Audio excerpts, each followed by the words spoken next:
Hello friends, welcome to dog channel. जैसा कि आप जानते हैं कि 5 जुलाई को एग्ज़ाम होगी और कुछ लोग भ्रम में पड़े हुए हैं कि 5 जुलाई को एग्ज़ाम होगी या नहीं होगी। तो आप भ्रम में न पड़े, ये समझिए कि 5 जुलाई को एग्ज़ाम होगी। एक वर्ड आता है ज्योग्राफी में समशीतोष्ण। समशीतोष्ण का मतलब ये होता है कि एक बार गर्म होता है, एक बार ठंडा होता है। माने कि अपने जोश के साथ आप पढ़ रहे हैं, फिर अपने जोश के साथ ठंडा हो जाएगा तो एक फ्लो टूट जाएगा आपका। तो आप ये समझिए कि एग्ज़ाम आज न कल होगी। आप ये समझिए कि 5 जुलाई को ही होगी। तो 5 जुलाई को ही होगी तो इस वक्त जो है आप प्रैक्टिस सेट को ज़्यादा बनाइए, ज़्यादा से ज़्यादा, क्योंकि इसी प्रैक्टिस सेट से जो है आपको 10 से 15 नंबर टैली कर जाएगा। इस एकदम सेम क्वेश्चन देगा। तो मैं एक प्रैक्टिस सेट लेके आया हूँ मैथ्स का, कंटेंट प्लस पेडागोगी के साथ। ये पेपर 2 है और ये 9 दिसंबर 2018 का पेपर है, प्रैक्टिस 1 है। इसी तरह आप साइंस का भी आएगा प्रैक्टिस 2। तो इसी तरह आप देखते रहिए। अगर इस चैनल पे आप नए हैं तो सब्सक्राइब भी कीजिए और दोस्तों को शेयर कीजिए और ज़्यादा से ज़्यादा इस वीडियो को देखिए, पूरा वीडियो देखिए ताकि आपको समझ में आए।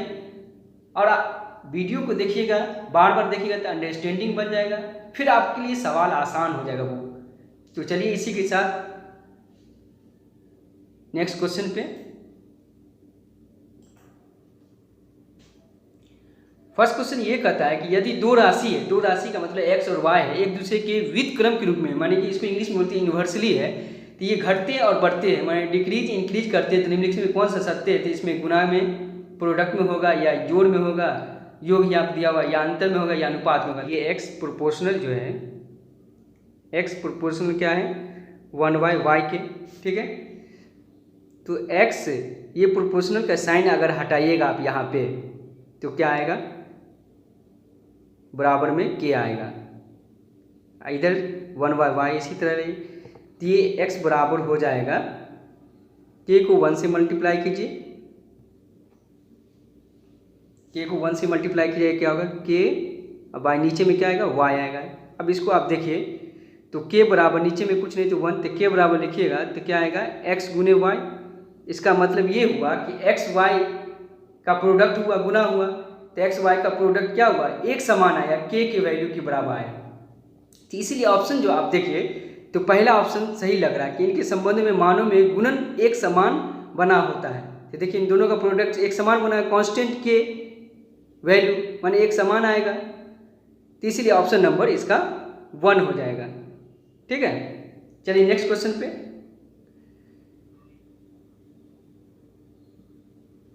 नेक्स्ट क्वेश्चन पे ये दिया हुआ है कि 7y इंटू में 6 है और इस तरह वैल्यू यहाँ पे पुट करना है, जो y जो लिखा हुआ है इसी तरह नंबर भी सेम आ गई यहाँ पे। तो ऑप्शन यहाँ देखिए, ऑप्शन को पुट कीजिए। इसको अगर आप बनाइएगा, अगर 1 है ऑप्शन में तो 7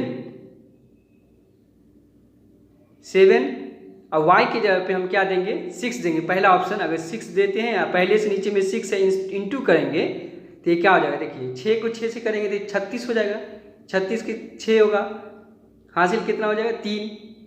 अब ये देखिए 7 को 6 से मल्टीप्लाई कीजिए, 7 6 42, 42 में 3 जोड़िए तो 47।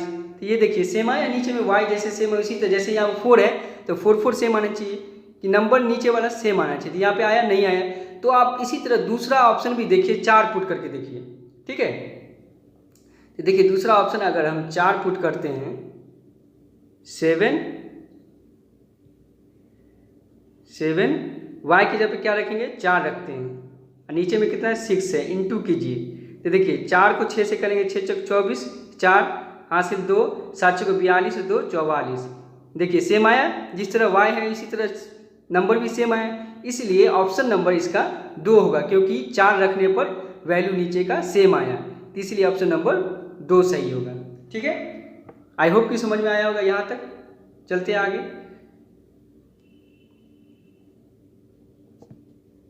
अब देखिए एक क्वेश्चन है कि निम्नलिखित में से मुद्रा के योग को कौशल बढ़ाने के लिए सबसे उपयुक्त रणनीति कौन सी है? तो इसमें रोल प्ले है, मॉडल का प्रयोग है, या बहुत सारी समस्या दीजिएगा, या प्रश्न हल करना, या आईसीटी। देखिए इसमें सबसे अच्छे मुद्रा के योग का जो है कौशल बढ़ाने के लिए पेडागोगी है।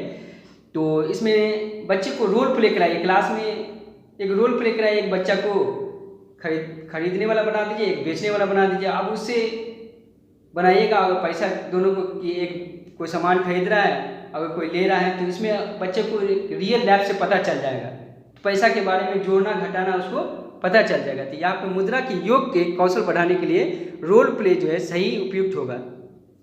ठीक है, ऑप्शन नंबर नेक्स्ट चलते हैं। अपनी कक्षा के गुना की अवधारणा को बढ़ाने के बाद एक शिक्षक अपने बच्चों से 48 को 4 से गुना करने के लिए कहा, तो उन्होंने छात्रों में से एक मौखिक रूप से हल किया और 48 को 4 से गुना करने के लिए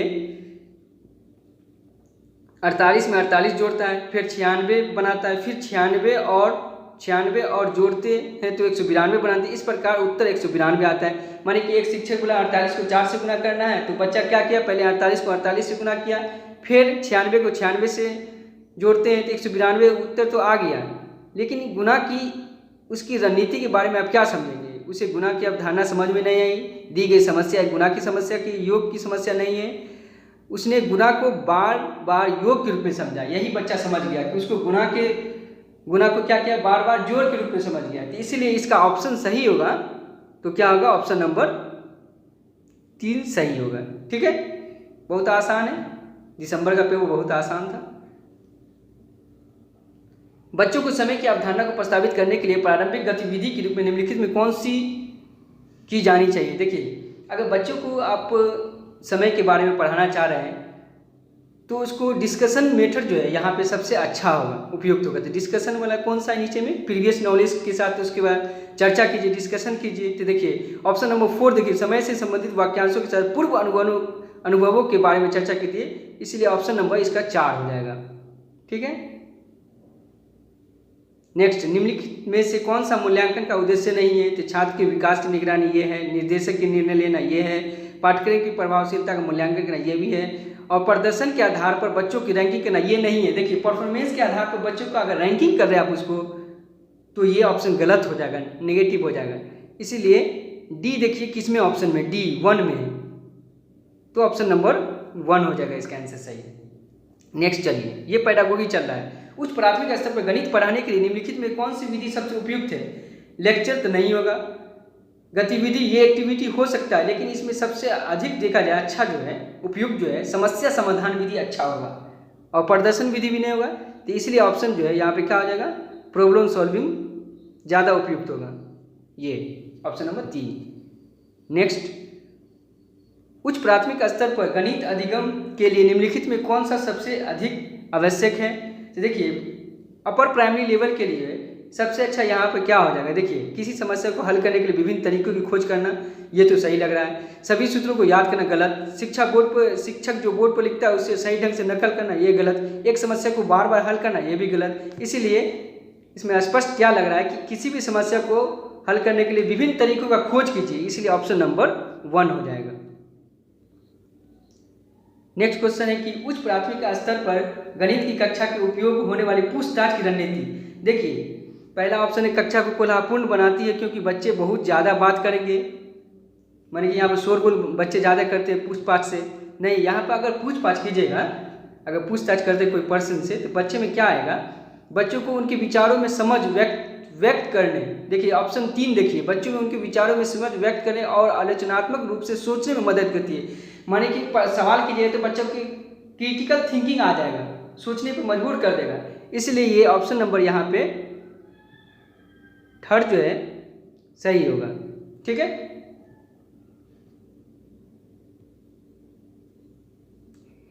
नेक्स्ट क्वेश्चन 41, एक शिक्षक ने कक्षा के बच्चों को क्षेत्रफल मापन सिखाया, लेकिन उनके कई छात्र क्षेत्रफल और आयतन के विभिन्न इकाइयों के उपयोग के उलझन में है। बच्चों ने इस भ्रम का क्या कारण हो सकता है? देखिए, उसको जो है एरिया के मेजर करने के लिए बताया गया, एरिया के बारे में क्षेत्रफल को मापन सिखाया, लेकिन छात्र ने क्या किया, उसका ऑप्शन देखते भ्रम में क्या रहा है। पहला ऑप्शन, बच्चों ने विभिन्न इकाइयों को याद नहीं किया, ये गलत। अलग अलग इकाइयों को उनके दैनिक जीवन से संबंधित किए बिना सभी को एक साथ बताया, हाँ ये सही होगा। यहाँ पे क्या किया कि उसको दैनिक जीवन से बताया नहीं गया, सभी को एक साथ बता दिया, यही इसीलिए बच्चा भ्रम में रह गया। तो इसीलिए देखिए, कुछ ऐसा क्वेश्चन होगा कि जो आप पढ़ते पढ़िएगा और ऑप्शन मिल जाएगा। तो इसलिए यहाँ पे देखिए सही ऑप्शन जो है, ज़्यादा ऑप्शन नहीं भी पढ़िएगा तो सही ऑप्शन यहाँ पे 2 हो जाएगा। ठीक है, नेक्स्ट क्वेश्चन 42 नंबर, कक्षा में गणितीय वार्तालाप को प्रोत्साहित करने में सबसे उपयुक्त उद्देश्य कौन सा होगा? तो देखिए गणित में अगर बातचीत अगर करिएगा, गणित का वार्तालाप कीजिएगा तो बच्चे में क्या होगा, गणित का जो डर है उसके अंदर, तो गणित का डर उसको दूर हो जाएगा बातचीत करने से। तीसरी ऑप्शन देखिए फर्स्ट, पहला ऑप्शन सही होगा। गणित से डरने से बच्चों को आपस में बातचीत में सक्षम हो जाएगा, इसलिए पहला ऑप्शन सही है। 42 में, गणित की नैदानिक परीक्षण का उद्देश्य क्या है? माता पिता को प्रतिक्रिया देना, प्रगति रिपोर्ट नहीं। देखिए डायग्नोस्टिक टीचिंग जो है यहाँ पे जो है सबसे अच्छा कि बच्चों की समझ में अंतर को जानना, उसमें ये समझिए बच्चा क्या समझ में नहीं है उसको जानना होगा आपको। डायग्नोस्टिक टीचिंग ये करता है।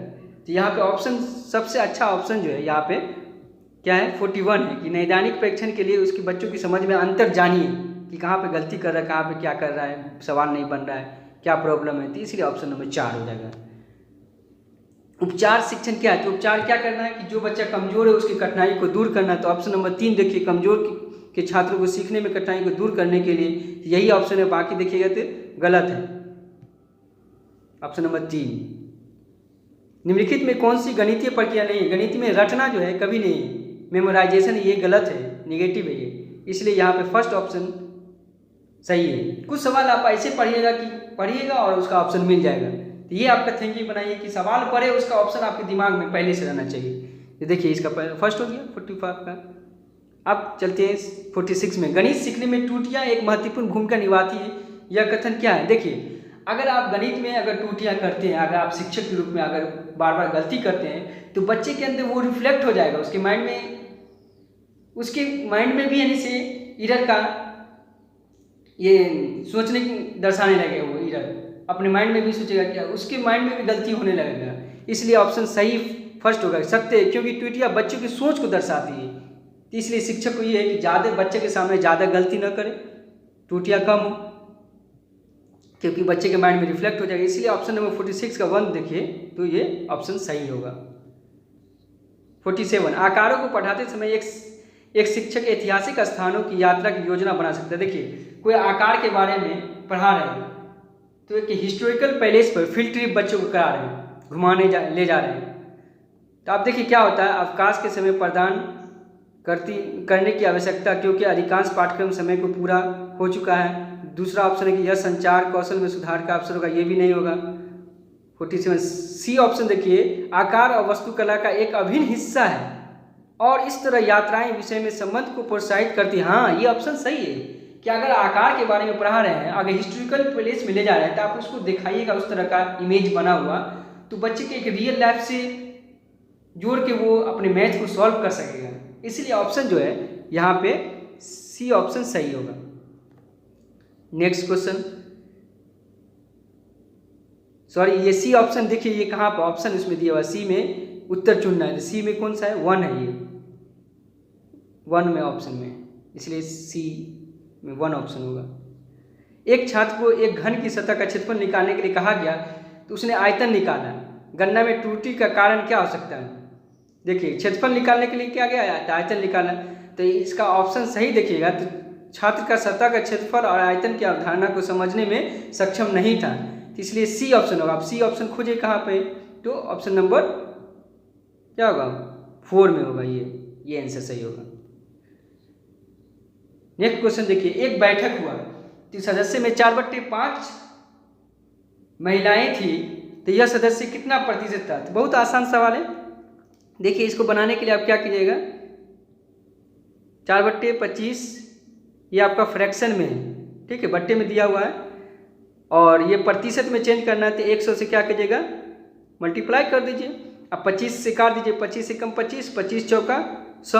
अब 4 को 4 से गुना कर दीजिए, 4 × 4 बराबर 16%। आंसर ऑप्शन नंबर 2 हो जाएगा। ठीक है, बहुत आसान है, इस दिसंबर का पेपर बहुत आसान था।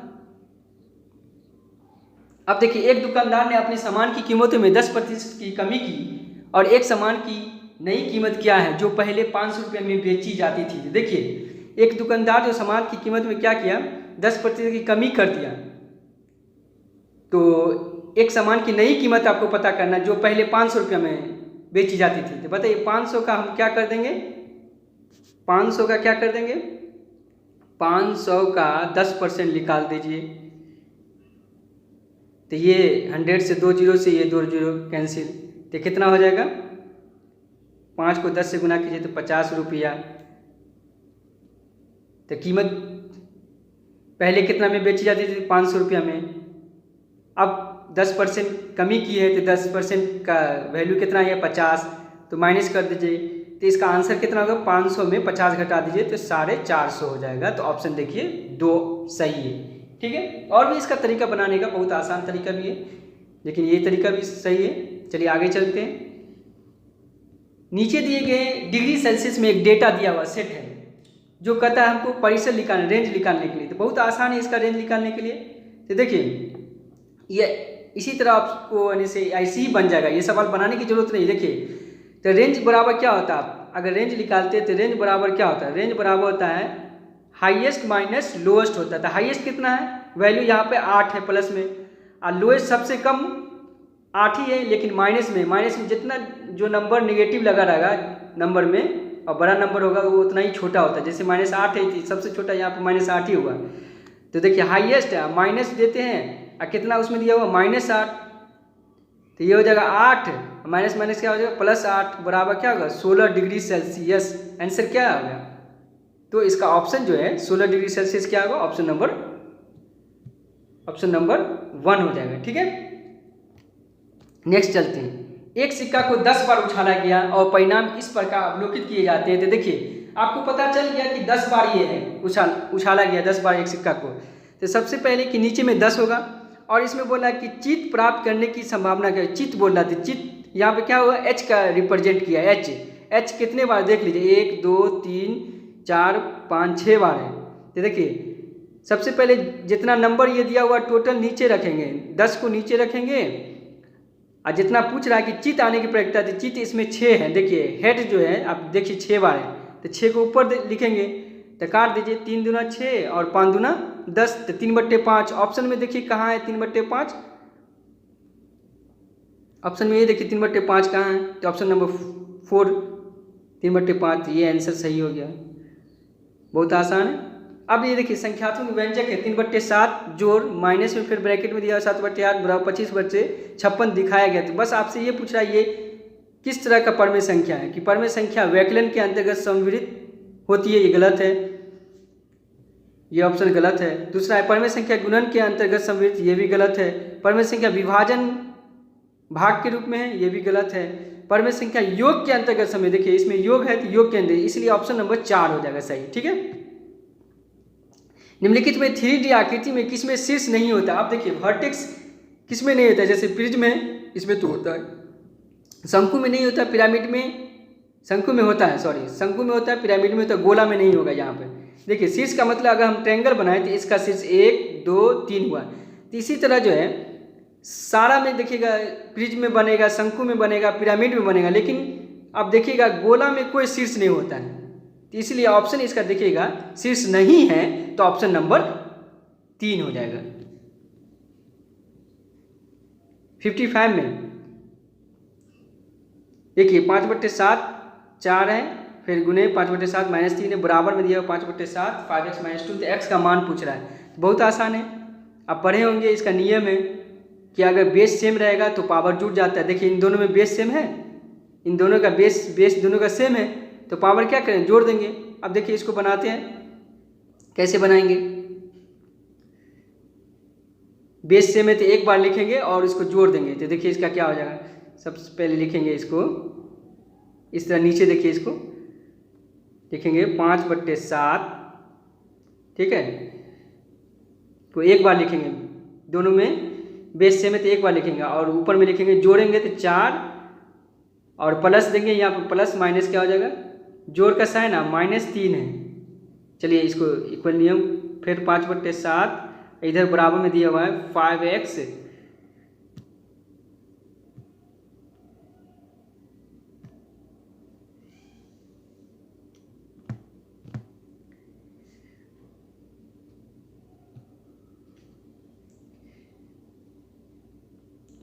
सॉरी यहाँ पे मिसप्रिंट थोड़ा हो गया।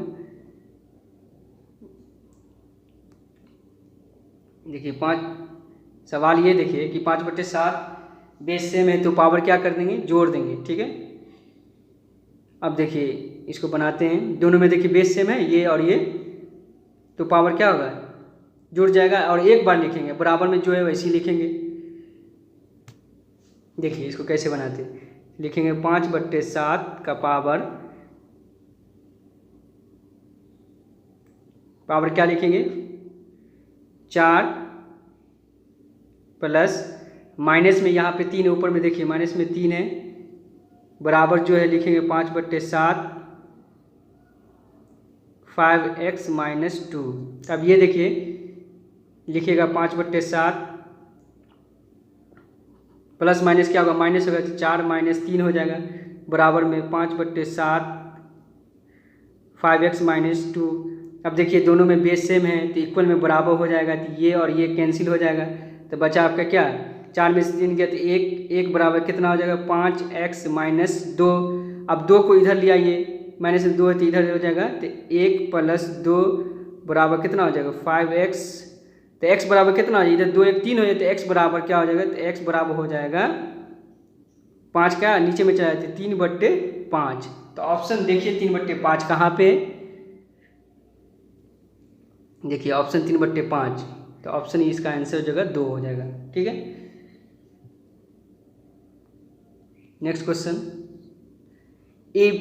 माना ए बी सी 3 परमेय संख्या है, ए बराबर दिया हुआ, बी बराबर दिया हुआ, सी बराबर दिया, निम्नलिखित में कौन सा सत्य है। तब बच्चा क्या करेगा कि इसमें वैल्यू पुट करना स्टार्ट कर देगा, तो वैल्यू जब पुटेगा कैलकुलेशन बड़ा हो जाएगा, तो इसलिए इसमें माइंड लगाइए कौन इसमें सही होगा। ठीक है, तो अब देखिए दूसरा नंबर देखिए एक जैसा लग रहा है, देखिए a + b + c, इसमें भी देखिए अगर प्लस में है तो a + b + c हो जाएगा, तो यही बराबर दोनों तरफ लग रहा है। बाकी देखिए ऊपर में पहला भाग का ये है, ये भाग का है, फिर उसका तीसरा नंबर माइनस का, ये नहीं होगा बराबर में, गुना में नहीं होगा, तो इसलिए ऑप्शन नंबर अगर देखिएगा तो सही आंसर अगर देखिएगा तो दोनों a + b + c, a + b + c, आप करके देख लीजिए। ठीक है, a प्लस आप ब्रैकेट को हटा दिए b + c, इधर भी है, इधर भी देखिए a को पहले कर दिए a + b + c, तो इसलिए ऑप्शन नंबर 2 हो जाएगा सही, इसको बनाने की कोई ज़रूरत नहीं। ज्यामितीय निरूपण जो पूरे और उसके अंश के बीच के संबंध दिखाता है, तो ज्यामितीय निरूपण पाई चार्ट, दंडालेख, चित्रालेख, हिस्टोग्राम। देखिए तो ये जो ज्यामितीय निरूपण जो दिखाता है पाई चार्ट को दिखाता है, देखिए एक होल पार्ट है और उसमें अंश के बीच संबंध बताएगा। अगर मान लीजिए इस तरह का रहता है कि जो वैल्यू ये एक पार्ट का रहता है, ये पूरा होल पार्ट हो गया, उसमें से कोई एक वैल्यू रहता है तो वो ऊपर में अंश हो जाता है और ये होल पार्ट हो जाता है, तो इसलिए इसको सर्कल को जो रिप्रेजेंट करता है पाई चार्ट। ठीक है, तो इसलिए ऑप्शन नंबर 1 हो जाएगा। 57 के बाद 58 में, यदि क्यू एक प्राकृत संख्या तो p का वर्ग है तो p है, तो बताइए क्यू एक प्राकृत संख्या है, क्यू क्या है, एक प्राकृत संख्या है, प्राकृत संख्या है, और p का वर्ग है तो p है, p क्या है, क्यू का वर्गमूल है या क्यू के बराबर है। तो आप देखिए क्यू एक प्राकृत संख्या तो p का वर्ग है, तो p का वर्ग है, देखिए अगर ये क्वेश्चन देखते हैं क्यू एक प्राकृत संख्या तो p का वर्ग है, तो देखिए इसको बनाइएगा आप, तो p बराबर क्या हो जाएगा q²। इसमें लिखा हुआ है कि q एक प्राकृत संख्या जो p का वर्ग है, तो ये p है उसका वर्ग कर दिए।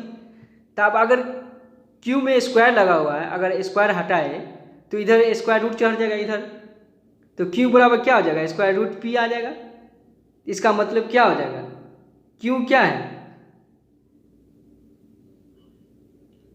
q जो है q का वर्गमूल है, इसका मतलब p क्या है, q का वर्गमूल है, तो ऑप्शन नंबर 1 हो जाएगा। देख लीजिए ऑप्शन नंबर 1 हो जाएगा। 58 का क्या हो जाएगा 1 होगा। ठीक है, q क्या है, q का वर्गमूल है, p जो है q का वर्गमूल है, इसलिए ऑप्शन नंबर 1 हो जाएगा। अब देखिए बहुत आसान सवाल है। देखिए इस तरह रूट में दिया हुआ सवाल है, उसका मान निकालना है। तो इसको निकालने के लिए क्या कीजिए, आप इसके पीछे से चलिए, पीछे से, इसके पीछे से आप चलिए। देखिए सबसे पहले क्या कीजिए, इस तरह रूट दे दीजिए और 91 लिख दीजिए, फिर प्लस रूट दे दीजिए। 70 में 121 का स्क्वायर रूट क्या होता है, वर्गमूल 11 होता है। तो 70 में 11 जोड़ेगा तो क्या आ जाएगा, 81 आ जाएगा। ठीक है, फिर 81 का वर्गमूल कितना आएगा, 81 का वर्गमूल 9 हो जाएगा। तो आप 91 में 9 जोड़ दीजिए, तो 91 में फिर 9 जोड़ेंगे तो 100 हो जाएगा।